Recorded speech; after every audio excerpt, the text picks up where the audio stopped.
So hair fall ప్రస్తుతం అందరి సమస్య, రైట్? అందరికీ హెయిర్ ఫాల్ ఇదే ప్రాబ్లంతో వస్తున్నారు. సో ఇప్పుడు లేడీస్లో తీసుకుంటే, అంటే ఆడవాళ్ళలో తీసుకుంటే దానికి స్ట్రెస్, తర్వాత న్యూట్రిషన్, ఈ మధ్య డైటింగ్ ఎక్కువ చేయడము, తర్వాత సరైన ఫుడ్ తీసుకోకపోవడము, దీనివల్ల హెయిర్ ఫాల్ ఉంటుంది. తర్వాత ఏదన్నా ఫీవర్స్, హై గ్రేడ్ ఫీవర్స్ కానివ్వండి, లేదంటే ఎనీ ప్రాబ్లం, మెడికేషన్ ఏదైనా ట్యాబ్లెట్స్ వాడుతున్నారు, థైరాయిడ్ ప్రాబ్లం ఉంది, హిమోగ్లోబిన్ తక్కువైంది, వీటన్నిటి వల్ల కూడా హెయిర్ ఫాల్ ఉంటుంది. అది కాకుండా ఇంకొకటి ఫీమేల్ ప్యాటర్న్ ఎలపీషియా అని ఒక alopecia. This is equivalent to male pattern alopecia. అంటే ఇప్పుడు మగవారిలో బట్టతల వస్తుంది. సో అట్లాగే ఫీమేల్స్లో ఈ పాపిడి తీస్తారు కదా, ఆ పార్టీషన్ దగ్గర గ్యాప్ కనపడుతూ ఉంటుంది. ఇది ఇనీషియల్ స్టేజ్. దీంతో పాటు దీనిలాగానే కొంచెం హెయిర్ అంతా కూడా ఊడిపోయి అక్కడంతా హెయిర్ ఫస్ట్ థిన్ అయిపోతుంది, పల్చగా అయిపోయి గ్యాప్ కనిపించడం అలా అవుతుంది. This is equivalent to male pattern baldness in female. So దీన్ని ఫీమేల్ ప్యాటర్న్ బాల్నెస్ అని. కాకపోతే ఫీమేల్స్లో ఏంటి అంటే మెన్ లాగా మొత్తం జుట్టు పోదు, బట్టతల రాదు. దీనికి ట్రీట్మెంట్ వేరే ఉంటుంది. So simple hair fall telogen effluvium అంటాం. ఇది నేను ఇప్పుడు అన్న కారణాలు ఉన్నాయి కదా, అంటే డైట్, స్ట్రెస్ కానివ్వండి, డైట్ చేయడం వల్ల కానివ్వండి, లైఫ్ స్టైల్ మోడిఫికేషన్స్ వల్ల కానివ్వండి, ఈ హెయిర్ ఫాల్ అనేది టీలోజన్ ఎఫ్లూవియం అంటాం. ఇది సింపుల్ హెయిర్ ఫాల్. ఇది ఏంటి అంటే న్యూట్రియంట్స్ తీసుకోవడం వల్ల over a period 3 to 6 months correct అయిపోతుంది. అదర్ ప్రాబ్లమ్స్ ఉన్నాయి కదా, ఫీమేల్ ప్యాటర్న్ ఎలపీషియా, తర్వాత క్రానిక్ టీలోజన్ ఎఫ్లూవియం అని ఇంకొకటి. ఈ సింపుల్ హెయిర్ ఫాల్ కొంతమందిలో కరెక్ట్ అవ్వదు, వాళ్ళకి ఆ హెయిర్ ఫాల్ అనేది కంటిన్యూస్గా ఉంటూనే ఉంటుంది. సో దీన్ని క్రానిక్ టీలోజన్ ఎఫ్లూవియం అంట. సో దీనికి కానివ్వండి, లేదంటే ఈ ఫీమేల్ ప్యాటర్న్ ఎలపీషియా ఉంటే కనుక ఖచ్చితంగా మెడికేషన్ స్టార్ట్ చేయాలి. టాపికల్ కానివ్వండి, oral medication, depending upon the cause. వీళ్ళని ఇన్వెస్టిగేట్ చేస్తాం కంప్లీట్గా. So what are the other factors అని. ఇప్పుడు మెయిన్గా ఈ మధ్యలో పీసీఓఎస్ అనేది చాలా కామన్ అయిపోయింది. ఈ పీసీఓఎస్ ప్రాబ్లంతో పీరియడ్ ఇర్రెగ్యులర్గా రావడము, తర్వాత హెయిర్ ఫాల్, పింపుల్స్ రావడం, తర్వాత బియర్డ్ ఏరియాలో హెయిర్ గ్రోత్, ఇవన్నీ కూడా వస్తుంది. సో ఇట్లాంటి అండర్లైన్ ప్రాబ్లమ్స్ అన్నీ కూడా ఇన్వెస్టిగేట్ చేసి దెన్ దానికి సరిగ్గా ట్రీట్మెంట్ అనేది డెర్మటాలజిస్ట్.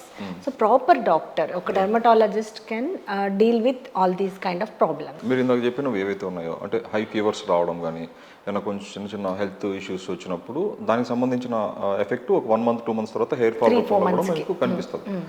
అది టెంపరీ కదా, సో అది మళ్ళీ నార్మల్ స్టేజ్కి వచ్చేస్తుంది, హెయిర్ అనేది వస్తుంది. కానీ కొంతమందికి ఏంటంటే అది పర్మనెంట్గా stage by stage hair fall పెరుగుతూ పోతుంది అనమాట. దీనికి జెనెటికల్ ఫ్యాక్టర్స్ ఒకటే రీజనా, లేకపోతే మనం తీసుకునే ఇప్పుడు మారిన లైఫ్ స్టైల్స్ కావచ్చు? దీనికి జెనెటిక్ అంటే ఇది ఫీమేల్ ప్యాటర్న్ ఎలపీషియా అన్నాను కదండి. ఒకటి క్రానిక్ టీలోజన్, మీరు అన్నది క్రానిక్ టీలోజన్ ఎఫ్లూవియం. ఇప్పుడు మామూలుగా జనరల్గా మనకి అప్ టు ఒక 50 to 70 హెయిర్స్ పోవడం అనేది నార్మల్. ఓకే, సో ఆ 50-70 కాకుండా మోర్ దాన్ 100, ఒకవేళ 100 హెయిర్స్ రోజు పర్ డే పోతున్నాయి అంటే దట్ ఈస్ సిగ్నిఫికెంట్. అప్పుడు ఖచ్చితంగా డాక్టర్ని కన్సల్ట్ చేయాలి. సో అట్లాగా కొంతమందికి రెగ్యులర్గా పోతూనే ఉంటుంది 6 months 1 year. సో వాళ్ళకి ఏమవుతుంది, వాల్యూమ్ అనేది తగ్గిపోతుంది. ఇప్పుడు వాళ్ళ మొనిటైల్ ఇంతకుముందు ఇంత హెయిర్ జడ వేస్తే లావుగా ఉండేది థిన్ అయిపోతుంది. అలాంటప్పుడు కూడా దీనికి రీజన్స్ మనం అన్నోన్ రీజన్, ఎందుకు వాళ్ళకి అంటే ఫీమేల్ ప్యాటర్న్ లేకుండా కూడా ఎందుకు హెయిర్ పోతుంది అనేది రీజన్ మనం చెప్పలేం. మేబీ అండర్లయింగ్ జెనెటిక్, లేదా వాళ్ళ అండర్లయింగ్ హార్మోనల్ చేంజెస్ ఏవైనా కూడా ఉండొచ్చు.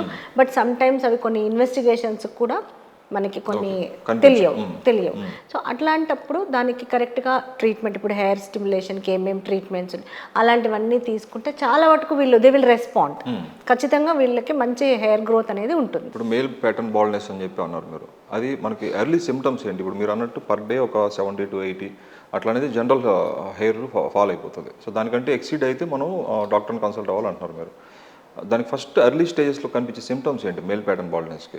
మేల్ ప్యాటర్న్ బాల్నెస్ జనరల్గా ఏంటి అంటే 30s 40sలో ఇంతకుముందు స్టార్ట్ అయ్యేది, ఇప్పుడు 20s నుంచే స్టార్ట్ అయిపోతుంది.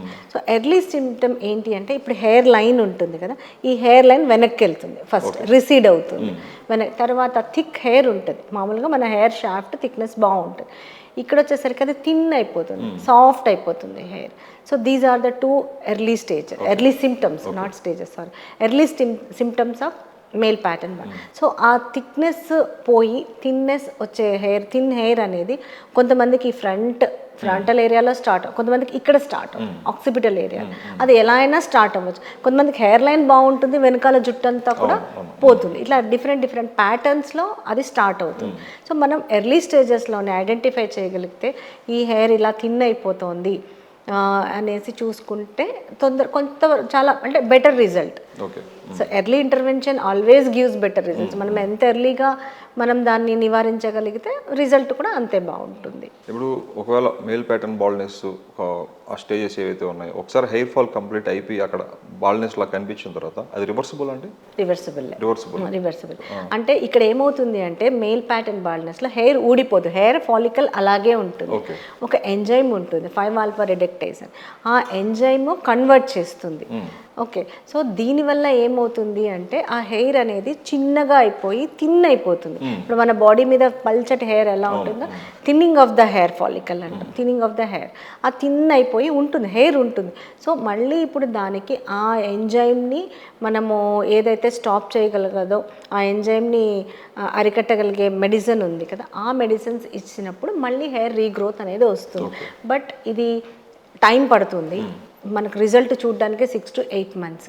తర్వాత ఇది ఎప్పుడు ఈ మెడికేషన్ అనేది మీరు టాపికల్ అప్లికేషనే ఇది వాడుతూ ఉంటే మీకు అది అంతవరకు ఇది పనిచేస్తూనే ఉంటుంది. సో అంటే కంటిన్యూస్ యూసేజ్, కంటిన్యూస్గా వాళ్ళు వాడాల్సి ఉంటుంది. మీరు ఇప్పుడు అన్న టాపికల్ సొల్యూషన్స్ ఏవైతే ఉన్నాయో అప్లికేషన్స్, అవి జనరల్గా మనకు బయట కూడా చాలా మంది వితౌట్ ఎనీ డాక్టర్ ప్రిస్క్రిప్షన్ కూడా తీసుకొని వాడుతున్నారు, సమ్ మినాక్సిడిల్ అట్లాంటి అప్లికేషన్స్. అంటే వాటి వల్ల మీరు అన్నట్టు ఆ 6 to 8 months మళ్ళీ ఇది నార్మల్ అయ్యే ఛాన్సెస్ ఉంటాయి ఆ టైప్ ఆఫ్ అప్లికేషన్స్ వల్ల వితౌట్ ఎనీ డాక్టర్ ప్రిస్క్రిప్షన్ ఉంటుంది. బట్ మినాక్సిడిల్ అనేది main treatment for male pattern baldness. కాకపోతే అది OTC ప్రోడక్ట్ అయిపోయింది. అవును. సో దీనిలో డిఫరెంట్ స్ట్రెంగ్స్ ఉంటాయి, 2%, 5%, 10%. ఇంకా ఎవరికి ఏ స్ట్రెంగ్త్ కావాలి, ఎన్నిసార్లు రోజుకి యూజ్ చేయాలనేది ఇంపార్టెంట్. ఏదోటి OTC అని కొనేసి వాడితే కూడా హెయిర్ రాదు. You should consult your dermatologist. ఇప్పుడు మెన్ అనుకోండి, వాళ్ళు 2 times వాడాల్సి ఉంటుంది.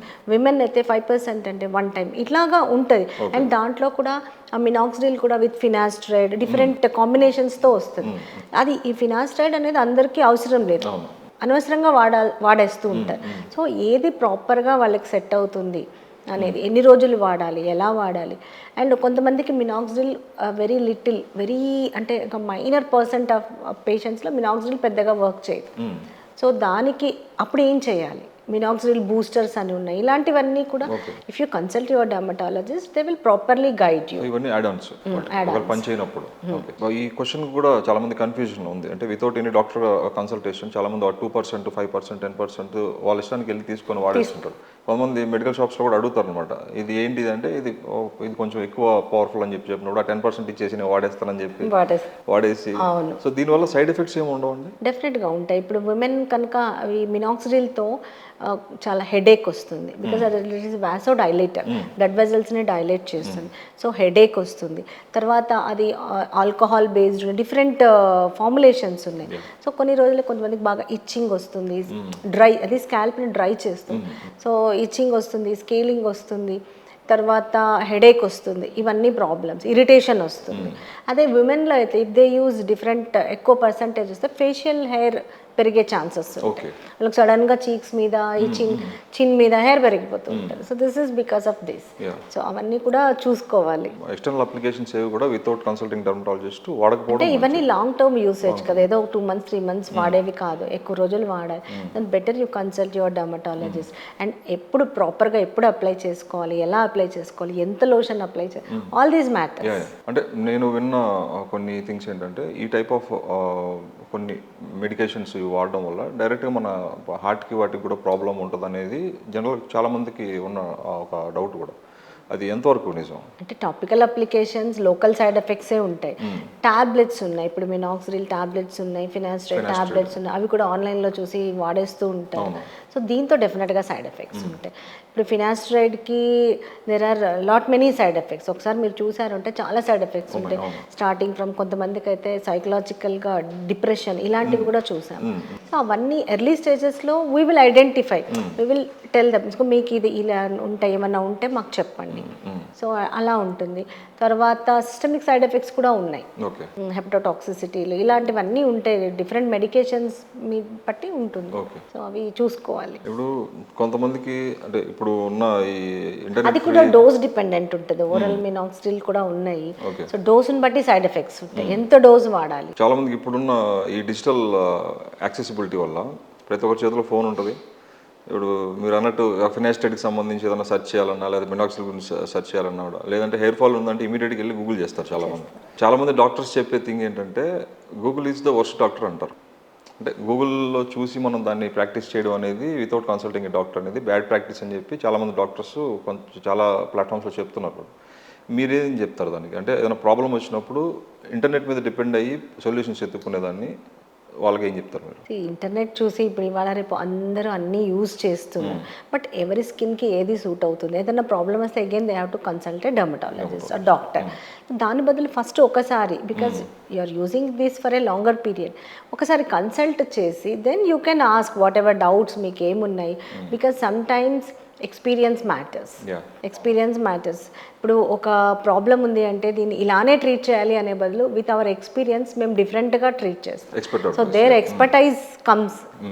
సో అక్కడ అది ఇంపార్టెంట్ కదా. ఒకసారి కన్సల్ట్ చేసి you can use whatever products are you want. Because ఇక్కడ మనకైతే అన్ని ఓటీసీలో దొరుకుతాయి, వీళ్ళందరూ అలా కొనేస్తున్నారు. బట్ యుఎస్ అక్కడ అయితే కనుక వితౌట్ డాక్టర్స్ ప్రిస్క్రిప్షన్ ఒక్క మెడిసిన్ కూడా దొరకదు వాళ్ళకి. సింపుల్ మెడికేషన్ ఓకే, కానీ కొన్ని సీరియస్ మెడిసిన్స్ ఉంటాయి, సైడ్ ఎఫెక్ట్స్ ఉంటాయి. వితౌట్ నోయింగ్ దట్ వాడేయడం అనేది కరెక్ట్ కాదు.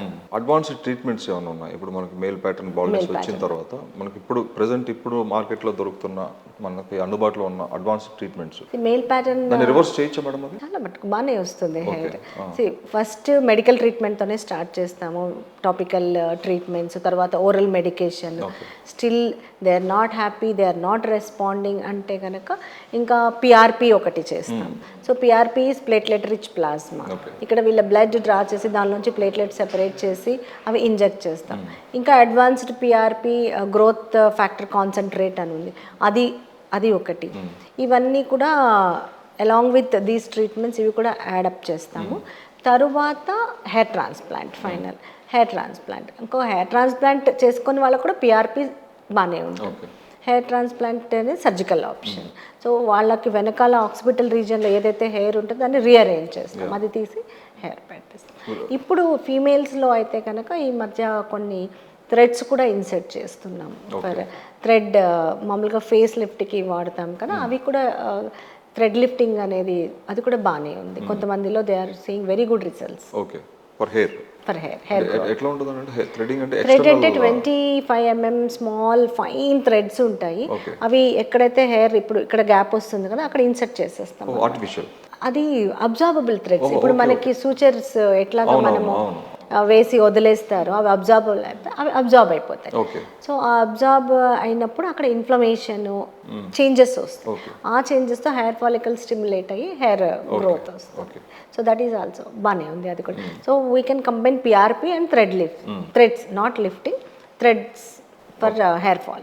మీరు అన్నట్టు ఆ హెయిర్ ట్రాన్స్ప్లాంటేషన్ ఏదైతే ఉందో మన ఈ బ్యాక్ సైడ్ దీన్ని తీసి మళ్ళీ రీజనరేట్ చేస్తాం అని చెప్పి, సో దాని ద్వారా ఉండే సైడ్ ఎఫెక్ట్స్ ఏమైనా ఉన్నాయంటే? దాని ద్వారా సైడ్ ఎఫెక్ట్స్ అనేది ఏమి ఉండదు.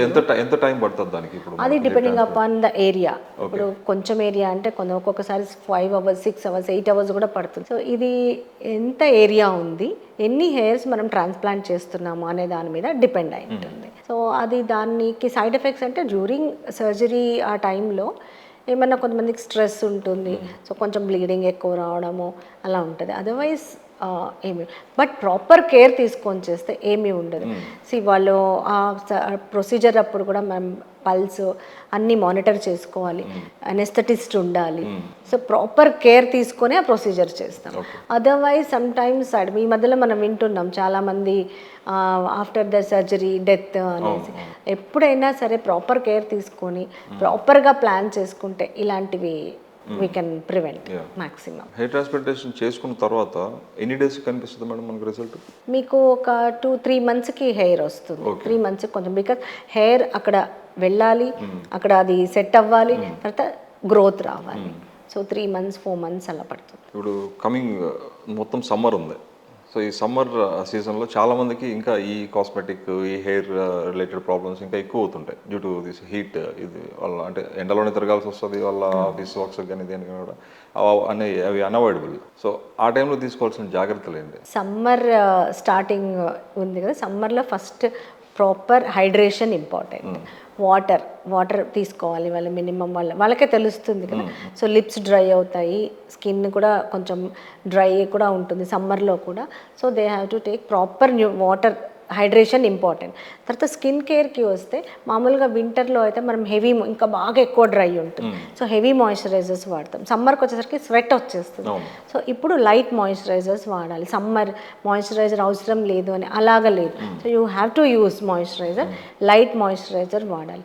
సో స్వెట్టింగ్ ఎక్కువ ఉంటుంది కాబట్టి కాటన్ క్లోత్స్ ఖచ్చితంగా వాడాలి. 2 times bath compulsory. I tell them, because fungal infections ఎక్కువ అయిపోతాయి. Whatever fungal infections, other infections, తర్వాత ఈ చెమటకాయలు ఇవన్నీ కూడా వస్తాయి.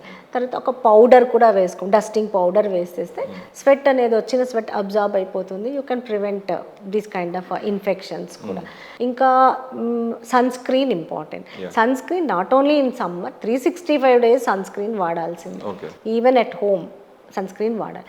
బట్ సన్ స్క్రీన్ అదే వాడాలా అంటే that depends upon the skin type. ఇప్పుడు కొంతమందికి సమ్మర్ వచ్చేసరికి, వింటర్లో బాగా డ్రై అవుతుంది, they use oily sunscreens. Summer వచ్చేసరికి ఆయిల్ బాగా వచ్చేస్తూ ఉంటుంది, అప్పుడు మళ్ళీ సేమ్ సన్ స్క్రీన్ వాళ్ళకి సూట్ అవ్వకపోవచ్చు. So you can shift light sunscreens, దాంట్లో కూడా మాయిశ్చరైజర్ లేని సన్ స్క్రీన్స్ అలాంటివి వాడచ్చు. ఇంకా హెయిర్ కేర్కి వస్తే మనం స్కిన్ని ఎట్లా ప్రొటెక్ట్ చేస్తున్నామో సమ్మర్లో హెయిర్ కూడా డ్యామేజ్ అవుతుంది యూవీ ఎక్స్పోజర్కి దానికి. So hair care is also important. Shampoos you can change. తర్వాత ఈ సన్ ప్రొటెక్టివ్ స్ప్రేస్ కూడా ఉన్నాయి, లీవ్ ఆన్ స్ప్రేస్, అలాంటివి కూడా వాడచ్చు సమ్మర్లో. ఇప్పుడు మీరు కీప్ హైడ్రేటెడ్ అన్నారు కదా, సో అక్కడ కూడా చాలామందికి ఉన్న డౌట్స్ ఏంటంటే, కొంతమంది పర్ డే ఒక 4-5 లీటర్ల వాటర్ తాగాలి, బాడీ హైడ్రేటెడ్ ఉంచాలంటే అంటారు. యాక్చువల్గా అయితే పర్ డే ఎంత వాటర్ కన్జ్యూమ్ చేయాలి? ఇప్పుడు సమ్మర్లో కావచ్చు, నార్మల్గా కూడా కావచ్చు. జనరల్గా 8 to 10 glasses water is enough అని చెప్తాము. ఇంకా డిపెండింగ్ అపాన్ దేర్ నీడ్, కొంతమంది ఎక్కువ తాగుతారు, కొంతమంది అంత కూడా తాగరు.